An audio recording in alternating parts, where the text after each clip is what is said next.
ನಮಸ್ಕಾರ ಸ್ನೇಹಿತರೆ, ಸ್ವತ್ತುವರ್ಣೆಗೆ ಸ್ವಾಗತ. ನಾನು ಕಾರ್ತಿಕ್. ಹೇಗಿದೆ ಉತ್ತರದ ಲೆಕ್ಕ? ಇನ್ನೇನು 5-6 ತಿಂಗಳಲ್ಲಿ ಅಂದರೆ ಮುಂದಿನ ವರ್ಷ ಫೆಬ್ರವರಿ ಅಥವಾ ಮಾರ್ಚ್ನ ಒಳಗಾಗಿ ಉತ್ತರ ಪ್ರದೇಶದ ಚುನಾವಣೆ ಎದುರಾಗುತ್ತೆ. ಈ ಬಾರಿ ಉತ್ತರ ಪ್ರದೇಶದ ರಣಕಣ ನಿಜಕ್ಕೂ ಕೂಡ ಕುತೂಹಲಕಾರಿಯಾಗಿದೆ. ಯೋಗಿ ಆದಿತ್ಯನಾಥ್ ಯಾವುದೇ ರೀತಿಯಾದಂತಹ ಆ್ಯಂಟಿ ಇನ್ಕಂಬೆನ್ಸಿ ಅಲೆಯನ್ನು ಎದುರಿಸ್ತಾ ಇಲ್ಲ.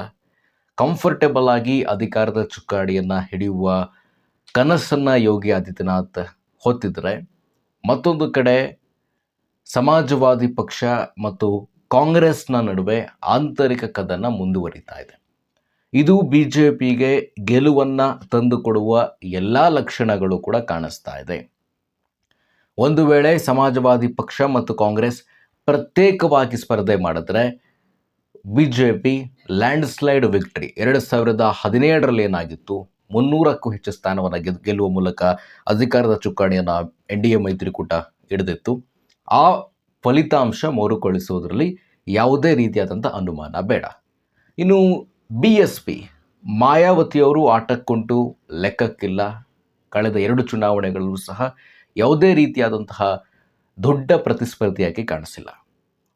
ಈಗ ನೇರವಾಗಿ ಫೈಟ್ ಇರೋದೇ BJP ಹಾಗೂ SP ಮತ್ತು ಕಾಂಗ್ರೆಸ್ನ ನಡುವೆ. ಬಹುತೇಕವಾಗಿ ಕಾಂಗ್ರೆಸ್ ಪ್ರತ್ಯೇಕವಾಗಿ ಸ್ಪರ್ಧೆ ಮಾಡೋಲ್ಲ. ಪಶ್ಚಿಮ ಬಂಗಾಳದಲ್ಲಿ ಏನಾಯಿತು ಅನ್ನೋದನ್ನು ರಾಹುಲ್ ಗಾಂಧಿಯವರು ಅರಿತಿದ್ದಾರೆ. ಮುಸ್ಲಿಂ ಬಾಹುಳ್ಯ ಕ್ಷೇತ್ರಗಳಲ್ಲಿ ಪಶ್ಚಿಮ ಬಂಗಾಳದಲ್ಲಿ ಮುಸ್ಲಿಂ ಕ್ಯಾಂಡಿಡೇಟನ್ನು ಹಾಕಿದ್ರು. ಅದು ನೇರವಾಗಿ TMCಗೆ ಹೊಡೆತ ಕೊಡ್ತು. BJP ದೊಡ್ಡ ಬಹುಮತದೊಂದಿಗೆ ಅಧಿಕಾರವನ್ನು ಕೈಹಿಡಿತು ಪಶ್ಚಿಮ ಬಂಗಾಳದಲ್ಲಿ. ಉತ್ತರ ಪ್ರದೇಶದಲ್ಲಿ ಆ ತಪ್ಪನ್ನು ರಾಹುಲ್ ಗಾಂಧಿಯವರು ಮಾಡ್ತಾರಾ ಇಲ್ವೋ ಗೊತ್ತಿಲ್ಲ. ರಾಹುಲ್ ಗಾಂಧಿಯವರು ತಮ್ಮ ಸಮಯಗಳನ್ನೆಲ್ಲವೂ ಕೂಡ ವಿದೇಶದಲ್ಲೇ ಕಳೀತಾ ಇದ್ದಾರೆ.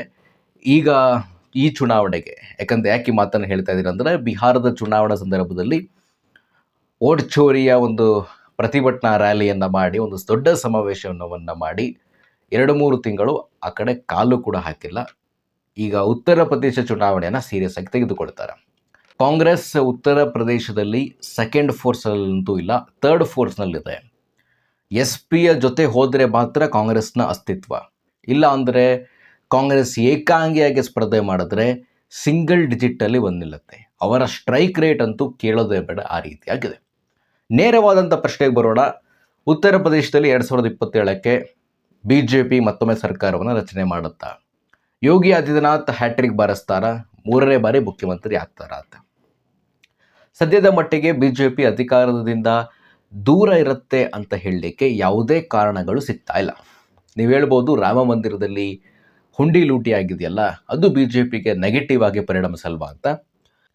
ಒಂದು ತಕ್ಕ ಮಟ್ಟಿಗೆ ಅದು ಹೊಡೆತವನ್ನು ಕೊಡುತ್ತೆ. ಒಂದು ಸರ್ವೆ ಕೂಡ ಅದೇ ಹೇಳ್ತಾ ಇದೆ, BJPಯ ಮತದಾರರಿಗೆ ಇದು ಘಾಸಿಯನ್ನು ಉಂಟು ಮಾಡುತ್ತೆ ಅಂತ. ಆದರೆ ಅಧಿಕಾರದಿಂದ ದೂರ ಉಳಿಯುವಷ್ಟರ ಹೊಡೆತವನ್ನು ಈ ರಾಮ ಮಂದಿರದ ಹುಂಡಿ ಲೂಟಿ ಪ್ರಕರಣ ಕೊಡೋಲ್ಲ.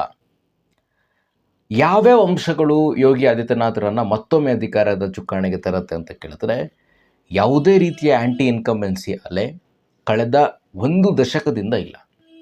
10 ವರ್ಷದಿಂದ ಸರ್ಕಾರ ನಡೆಸ್ತಾ ಇದ್ದಾರೆ. ಯಾವುದೇ ಆ್ಯಂಟಿ ಇನ್ಕಂಬೆನ್ಸಿ ಅಲೆ ಯೋಗಿ ಆದಿತ್ಯನಾಥರವರ ಸರ್ಕಾರದ ವಿರುದ್ಧ ಇಲ್ಲ. ಇನ್ನೊಂದು ಬಹುಮುಖ್ಯವಾಗಿ, ಉತ್ತರ ಪ್ರದೇಶದ ಚುನಾವಣೆ ನಿಲ್ಲುವಂಥದ್ದೇ ಯಾದವ ಮತ್ತು ಯಾದವೇತರ ಮತಗಳಲ್ಲಿ. ಯಾದವೇತರ ಮತಗಳನ್ನು ಬಿಗಿಯಾಗಿ BJP ಹಿಡಿದುಕೊಂಡಿದೆ. ಅದು ಯಾವುದೇ ಕಾರಣಕ್ಕೂ ಒಡೆಯೋದಿಲ್ಲ ಅನ್ನೋದರ ಭರವಸೆ ಮೇಲೆ BJP ನಿಂತಿದೆ. ಇನ್ನು 3ನೇಯದ್ದಾಗಿ, ಸಮಾಜವಾದಿ ಪಕ್ಷದಲ್ಲಿ ಮೂಡ್ತಾ ಇರುವಂತಹ ಆಂತರಿಕ ಕದನಗಳು. ಕಾಂಗ್ರೆಸ್ ಮತ್ತು ಸಮಾಜವಾದಿ ಪಕ್ಷದ ನಡುವೆ, ಸಮಾಜವಾದಿ ಪಕ್ಷದಲ್ಲ, ಕಾಂಗ್ರೆಸ್ ಮತ್ತು ಸಮಾಜವಾದಿ ಪಕ್ಷದ ಮೈತ್ರಿಯಲ್ಲಿ ನಡೀತಾ ಇರುವಂಥ ಕದನಗಳೇ ಸಾಕು ಯೋಗಿ ಆದಿತ್ಯನಾಥರವರಿಗೆ ಬಹುಮತದತ್ತ ತಲುಪಲಿಕ್ಕೆ. ಒಟ್ಟಾರೆಯಾಗಿ 403 ಸ್ಥಾನಗಳಿದೆ. 203, 202, ಯಾರು 203ರನ್ನು ಕ್ರಾಸ್ ಮಾಡ್ತಾರೋ ಸರಳವಾಗಿ ಸರ್ಕಾರವನ್ನು ರಚನೆ ಮಾಡ್ತಾರೆ. 22ರಲ್ಲಿ 273 ಸ್ಥಾನವನ್ನು NDA ಮೈತ್ರಿಕೂಟ ಪಡೆದುಕೊಂಡಿತ್ತು. 255 ಸಿಂಗಲ್ ಹ್ಯಾಂಡೆಡ್ ಆಗಿ BJP ಪಡೆದುಕೊಂಡಿತ್ತು.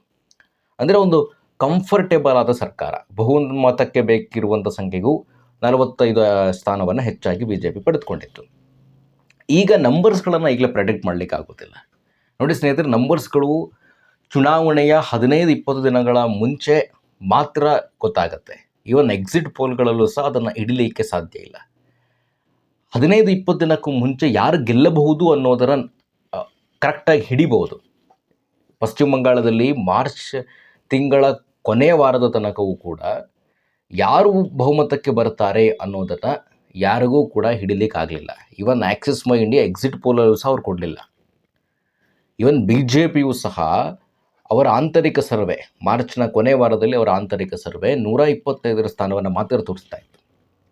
ಈ ಚುನಾವಣೆಗಳು ಈ ನ್ಯೂಟ್ರಲ್ ವೋಟರ್ಸ್ಗಳು ಯಾರಿರ್ತಾರೆ, ಅನ್ಡಿಸೈಡೆಡ್ ವೋಟ್ಸ್ಗಳೇ ಈ ಚುನಾವಣೆಗಳಲ್ಲಿ ಯಾರು ಗೆಲ್ಲಬೇಕು ಯಾರು ಸೋಲಬೇಕು ಅನ್ನೋದನ್ನು ನಿರ್ಧಾರ ಮಾಡ್ತಾರೆ. ಯಾವುದೇ ಚುನಾವಣೆಗಳಾಗಿರಲಿ, ಒಂದು ಪಕ್ಷದ ಬೆಂಬಲಿಗರು ಆ ವ್ಯಕ್ತಿಯ ಅಭಿಮಾನಿಗಳಿಂದ ಗೆಲ್ಲಲ್ಲ, ಈ ಅನ್ಡಿಸೈಡ್ ವೋಟ್ಸ್ಗಳಿರ್ತಾವಲ್ಲ ಅವೇ ದೊಡ್ಡ ಪಾತ್ರವನ್ನು ವಹಿಸೋದು. ಅದೇ ರೀತಿಯಾಗಿ ಉತ್ತರ ಪ್ರದೇಶಕ್ಕೆ ಬರೋದೇ ಆದರೆ ಯಾರು ಎಷ್ಟು ಸಂಖ್ಯೆಯನ್ನು ಪಡೆದುಕೊಳ್ಳುತ್ತಾರೆ ಅನ್ನೋದನ್ನು ಈಗಲೇ ಅಂದರೂ ಸಹ ನೀವು ಚುನಾವಣೆಗೆ ಇನ್ನೇನು 15-20 ದಿನ ಇದ್ದರೂ ಕೂಡ ಅದನ್ನು ಸಂಖ್ಯೆಗಳಲ್ಲಿ ಯಾವುದೇ ಕಾರಣಕ್ಕೂ ಒಳ್ಳೆಯಕ್ಕೆ ಸಾಧ್ಯ ಇಲ್ಲ. ಎಕ್ಸಿಟ್ ಪೋಲ್ನಲ್ಲಿ ಒಂದು ಅಪ್ರಾಕ್ಸಿಮೇಟ್ ನಂಬರನ್ನು ಕೊಡ್ತಾರಷ್ಟೇ. ಈ ಮೂಡ್ಗಳನ್ನು ನಾವು ಹೇಳ್ಬೋದು ಅಷ್ಟೇ. ಮೂಡ್ಗಳು ಏನು ಹೇಳ್ತವೆ ಅದರ ಆಧಾರದ ಮೇಲೆ ಸದ್ಯದ ಮಟ್ಟಿಗೆ SP ಮತ್ತು ಕಾಂಗ್ರೆಸ್ ಒಟ್ಟಿಗೆ ಬರ್ತಾರಾ ಅನ್ನೋದೇ ದೊಡ್ಡ ಪ್ರಶ್ನೆ ಕಾಡ್ತಾ ಇದೆ. UP ಎಲೆಕ್ಷನಲ್ಲಿ SPಯ ಸಂಸದರು ಹಾಗೂ ಕಾಂಗ್ರೆಸ್ನ ಸಂಸದರ ನಡುವೆ ನೇರ ವಾಗ್ದಾಳಿಗಳು ನಡೀತಾ ಇದೆ. ಸಮಾಜವಾದಿ ಪಕ್ಷ ನಿಂತಿರೋದೇ ಮುಸ್ಲಿಮರ ಮತಗಳ ಮೇಲೆ. ಅದು BJPಗಂತೂ ಹೋಗಲ್ಲ. ಅವರಿಗೆ ಆಲ್ಟರ್ನೇಟಿವ್ ಯಾರಲ್ಲಿ? SP ಸಮಾಜವಾದಿ ಪಕ್ಷಕ್ಕೆ ಹಾಕ್ತಾರೆ. ಕಾಂಗ್ರೆಸ್ನವರು ತಮ್ಮದೇ ಮೈತ್ರಿಕೂಟದಲ್ಲಿ ಇಲ್ಲಿ ತನಕ ಇರುವಂತಹ SP ಅವರಿಗೆ ಮುಸ್ಲಿಮರಿಗೆ ಅಲ್ಲಿ ಅವಕಾಶಗಳ ಕಡಿಮೆ, ಅವರು ಮುಸ್ಲಿಮರನ್ನು ಸರಿಯಾಗಿ ನಡೆಸಿಕೊಳ್ಳೋದಿಲ್ಲ ಅಂತ ಸ್ಟೇಟ್ಮೆಂಟ್ ಕೊಟ್ಟಿದ್ದಾರೆ. ಇದೇ ಮುಂದುವರಿತಾ ಹೋದರೆ SP ಮತ್ತು ಕಾಂಗ್ರೆಸ್ನ ಆಂತರಿಕ ಕದನ BJPಗೆ ಸರಳ ಬಹುಮತಕ್ಕೆ ಮುಟ್ಟಿಸ್ಬಿಡತ್ತೆ. ಖಂಡಿತವಾಗಲೂ ಕೂಡ ನೀವು ಬಿಹಾರ ಚುನಾವಣೆಯಲ್ಲಿ BJP ಲ್ಯಾಂಡ್ಸ್ಲೈಡ್ ವಿಕ್ಟ್ರಿ ಬರಲಿಕ್ಕೆ ಕಾರಣ ಕಾಂಗ್ರೆಸ್ ಮತ್ತು RJDಯ ನಡುವೆ ಆದಂತಹ ಆಂತರಿಕ ಕದನ, ಜೊತೆಗೆ ಸೀಟ್ ಶೇರಿಂಗ್ ಕೂಡ ಸರಿಯಾಗಿಲ್ಲ ಅವರಿಗೆ. ಎಷ್ಟೋ ಕ್ಷೇತ್ರಗಳಲ್ಲಿ ಕಾಂಗ್ರೆಸ್ಸು ಕ್ಯಾಂಡಿಡೇಟ್ ಹಾಕಿದ್ದಾರೆ, RJD ತೇಜಸ್ವಿ ಅವರು ಕೂಡ ಕ್ಯಾಂಡಿಡೇಟ್ ಹಾಕಿದರು.